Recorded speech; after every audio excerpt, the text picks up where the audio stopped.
Chapter 23 markets around us, ये chapter करेंगे हम आज। इसको हम दो पार्ट्स में करेंगे। दोनों पार्ट आपको वीडियो की डिस्क्रिप्शन में और प्लेलिस्ट में मिल जाएंगे, तो आप वीडियो की डिस्क्रिप्शन और प्लेलिस्ट को ज़रूर एक बार चेक कर लेना। अगर वीडियो आपको अच्छा लगे तो चैनल को सब्सक्राइब कर लेना और वीडियो को अपने सभी दोस्तों के साथ शेयर ज़रूर कर देना। तो शुरू करते हैं chapter number 23। In our day to day life we require the service of a market. हमें जो डेली लाइफ में हर एक दिन क्या चाहिए भाई? सर्विस ऑफ मार्केट चाहिए, मार्केट की सेवाएं चाहिए। Commonly market is a place having shops selling vegetable clothes stationery etcetera. Commonly अगर बात करें तो मार्केट क्या होती है? एक ऐसी जगह है जहाँ पर दुकानें होती हैं बेचने की, जैसे कि वेजिटेबल क्लॉथ और स्टेशनरी का सामान। In exact term market can be defined as a place where buyers and sellers engage in the activity of the sale and purchase of goods। अगर इसको एग्जैक्ट टर्म में डिफाइन करें हम, अगर market को कि मार्केट क्या है, तो मार्केट एक ऐसी जगह है जहाँ पे बायर्स और सेलर्स, खरीदने वाले और बेचने वाले एंगेज किस एक्टिविटी में एंगेज होते हैं? क्या एक्टिविटी करते हैं वो? या तो बेचने की एक्टिविटी करते हैं या खरीदने की एक्टिविटी करते हैं चीज़ों को। ठीक है, तो मार्केट एक ऐसी जगह है जहाँ पे चीज़ें खरीदी और बेची जाती हैं बायर्स और सेलर्स के द्वारा। खरीदने वाले और बेचने वालों के द्वारा चीज़ें खरीदी और बेची जाती हैं। गुड्स का मतलब चीज़ें। The buyer and seller can meet in a shop और a mall and the buyer can pay for the goods और सर्विस थ्रू कैश और क्रेडिट कार्ड और any other mode.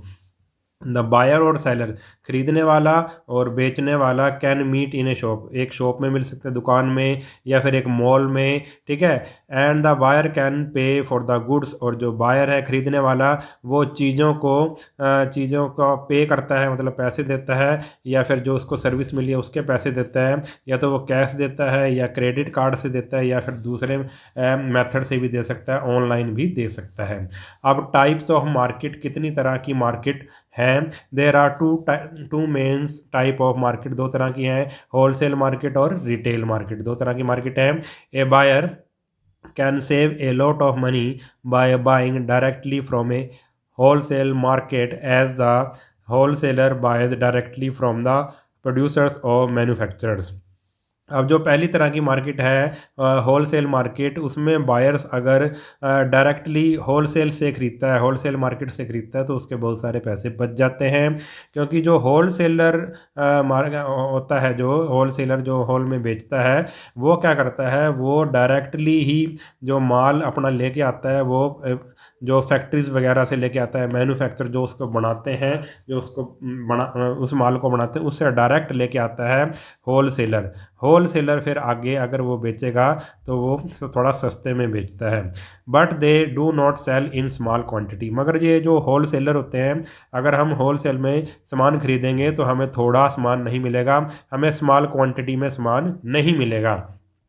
They only sell in bulk, वो बड़ी संख्या में या बड़ी मात्रा में ही सामान बेचते हैं जो होलसेलर होते हैं। The retailer sells the goods in small quantity numbers but a higher price as he she buys from the wholesaler and adds the cost of transportation, investment of money, time, storage charges and profit on the price of goods.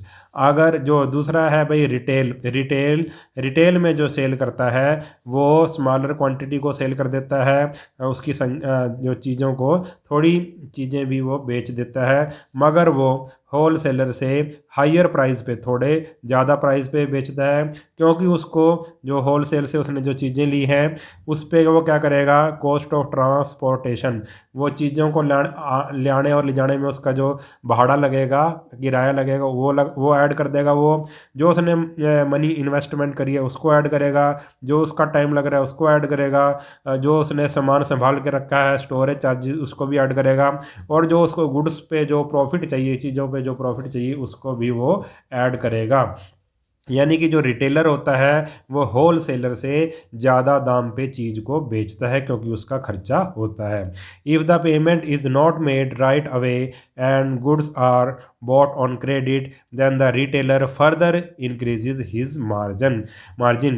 अगर उसको payment, retailer को अगर payment सही time पे नहीं मिलती, जो उसने चीज़ें बेची हैं, तो goods are bought on credit, अगर उसको उधारी पे उससे चीज़ें खरीदेंगे रिटेलर से, तो फिर वो क्या करेगा, फर्दर इंक्रीजेज हिज मार्जिन, और भी वो महंगी चीज़ में बेचेगा, यानी कि और भी वो अपनी मनी ऐड कर देगा उसमें, क्योंकि उसने उससे चीज़ें उधार में खरीद रहे हैं। अगर उधार में खरीदेंगे तो वो रिटेलर और भी उसमें और भी महंगी देगा। Every city has a wholesale market from where the goods are supplied to the retailer। और हर एक सिटी में होलसेल मार्केट होती है, और होलसेल जो होता है वहाँ से कौन लेता है भाई, रिटेलर वहाँ से माल को ले लेते हैं। Hence, there is a difference in the price of goods between the wholesale market and the retail market। इसलिए होलसेल मार्केट में सामान में और रिटेल मार्केट के सामान में क्या होता है, प्राइस में दोनों में डिफरेंस होता है, चीज़ों के प्राइस में डिफरेंस होता है। होलसेल मार्केट में हमें सामान सस्ता मिलेगा, मगर हमें ज़्यादा संख्या में, ज़्यादा मात्रा में सामान को खरीदना पड़ेगा। और जो रिटेल मार्केट होती है उससे हमें कम सामान भी हम खरीद सकते हैं, मगर थोड़ा महंगा मिलेगा। The more people involve in the chain means addition in the cost of commodity at every level. अगर इस चेन में और भी लोग आ जाते हैं, जैसे होलसेलर है, रिटेलर है, अगर और भी छोटे छोटे दुकानदार अभी आ जाते हैं, तो the cost of commodity at every level, तो और भी उसमें क्या हो जाएगा, एडिशन इन द कॉस्ट, और भी उस चीज़ का दाम बढ़ जाएगा। They all have to make profit at every level to pay for their investment, manpower, premises, storing facility, etc। यानी कि they all have to make profit at every level, और जिस भी लेवल से होके वो सामान गुजरेगा, सब अपना क्या करेंगे, सबने प्रॉफिट कमाना है, तो सब उसमें अपना क्या कर देंगे, ऐड कर देंगे, उसकी कीमत को बढ़ा देंगे, क्योंकि उन्होंने इन्वेस्टमेंट की है, मैन पावर लगाई है, और उसने जो जगह रखने की, उसको दुकान वगैरह है उसका भी किराया होता है, स्टोरिंग फैसिलिटी है, उस सामान को स्टोर करने का भी मतलब जो उन्होंने फैसिलिटी दी है, उसके लिए वो उस सामान पे क्या अपना भी प्रॉफिट बनाएंगे, थोड़ा उसमें ऐड कर देंगे। यानी कि जैसे जैसे सामान होलसेल, फिर रिटेलर से भी आगे अगर जाता है, 2-3 जगह से होके ग्राहक के पास पहुंचता है, तो उसको क्या मिलेगा, वो महंगा मिलेगा, क्योंकि सब अपना अपना इन्वेस्टमेंट जो करी है, मैन पावर जो लगाई है, या दुकान वगैरह, उसका किराया भी उसमें ऐड कर देते हैं। The price of goods in a market is determined by the factors like demand by the buyers, consumers, supply by the farmers, manufacture etcetera. The price of good, जो गुड्स का, जो चीज़ों का जो प्राइस है मार्केट में, वो दो मतलब उस पर कैसे तय होता है, वो तय होता है फैक्टर्स लाइक डिमांड कितनी है, उस चीज़ की डिमांड कितनी है, उस चीज़ को खरीदने वाले कितने हैं, और दूसरी सप्लाई कितनी है, उस मतलब वो चीज़ कहाँ से आ रही है। जैसे फार्मर्स और मैन्युफैक्चरर्स, फार्मर यानी कि जो किसान होते हैं, वो कितनी चीज़ उत्पादन कर रहे हैं, कितनी मार्केट में भेज रहे हैं, या फिर फैक्ट्री वाले मैन्युफैक्चरर्स, वो कितनी दुकान मतलब बाज़ार में उस सामान को दे रहे हैं। तो दो चीज़ों पे डिपेंड करती है प्राइस, एक तो डिमांड कितनी है उस चीज़ की, और दूसरी सप्लाई कितनी है उस चीज़ की। ठीक है। The demand for a good is defined as an amount of commodity for which people are willing to pay and buy. ठीक है। अब डिमांड क्या है, किसी भी किसी भी चीज़ की जो डिमांड है, उसको हम ऐसे डिफाइन कर सकते हैं, an amount of commodity for which people are willing to pay and buy, कि भाई लोग उस सामान का कितना प्राइस मतलब उसको ख़रीदना चाहते हैं और कितना प्राइस दे सकते हैं, वो क्या है, उसकी डिमांड है उस चीज़ की। Supply of a good is the quantity that the supplier are willing to put in the market. और सप्लाई क्या है, सप्लाई को कैसे डिफाइन करेंगे, ये सामान की वो मात्रा है जिसको जो सप्लायर होता है वो मार्केट में लेकर आता है, वो क्या है, सप्लाई है। ठीक है। जैसे मान लो कि अगर जो किसानों ने, मान लो किसान का एग्जांपल लेते हैं, उन्होंने अगर प्याज लगाया है, तो अगर प्याज ज़्यादा आ जाता है तो सप्लाई क्या होगी, प्याज की मंडी में ज़्यादा होगी।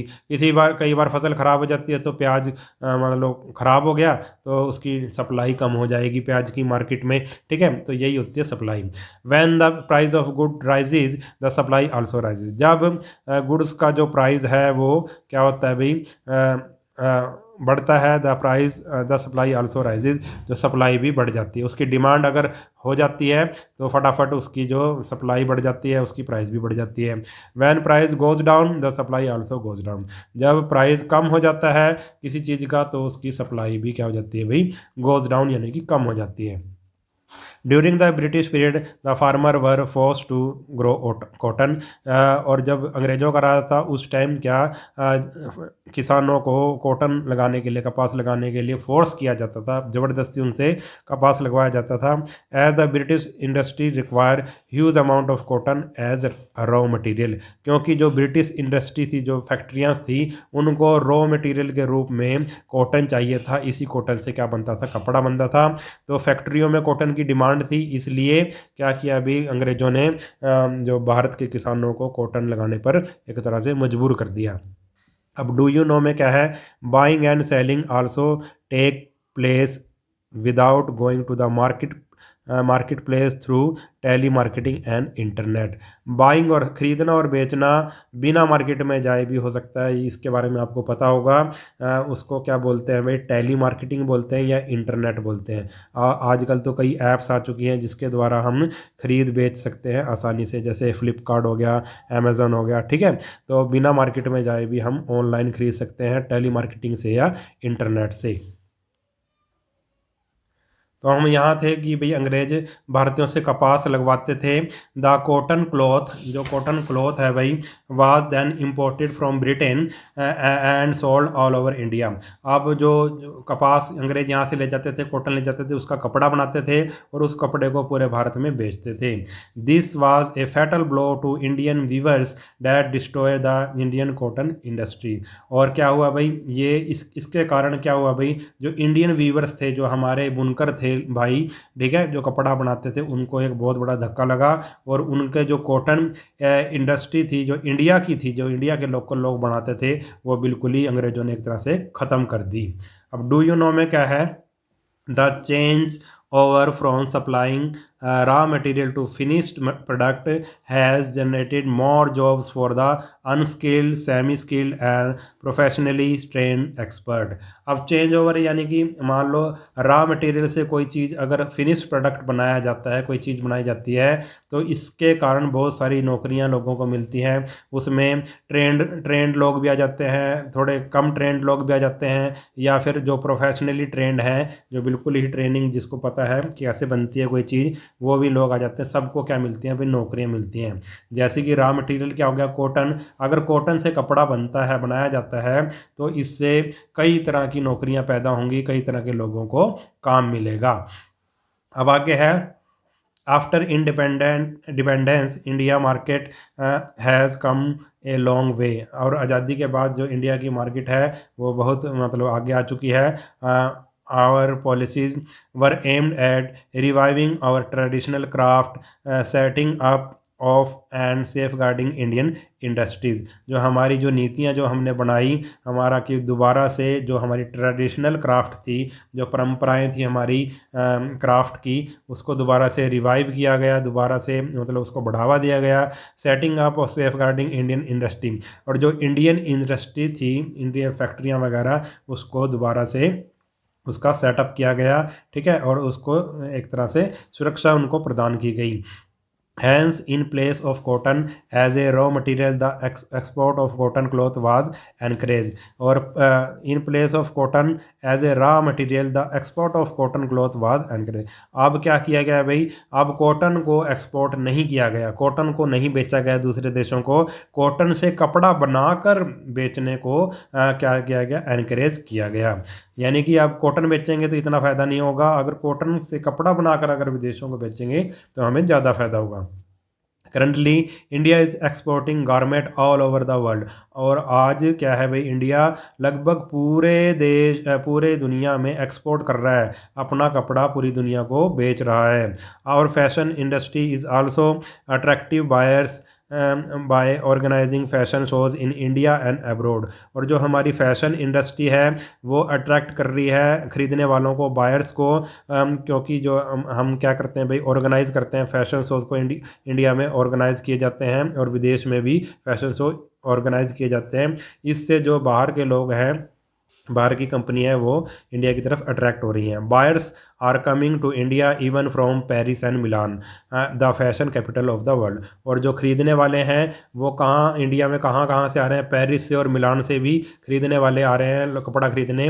जो ये पेरिस और मिलान तो फैशन कैपिटल ऑफ वर्ल्ड है, यानी कि यहाँ ये क्या है भाई, दुनिया की मतलब सबसे टॉप फैशन वाली सिटीज़ हैं ये पेरिस और मिलान। यहाँ से भी हमारे खरीदने आ रहे हैं कपड़ा इंडिया का। Beside the retail and wholesale market, many market are also set up on specific days of the week in different part of many cities town। अब रिटेल और होल सेल मार्केट को छोड़कर कुछ ऐसी market भी हैं जो कुछ स्पेशल डेज में वीक में एक बार या दो बार लगाई जाती हैं हमारी सिटीज़ में, टाउन्स में।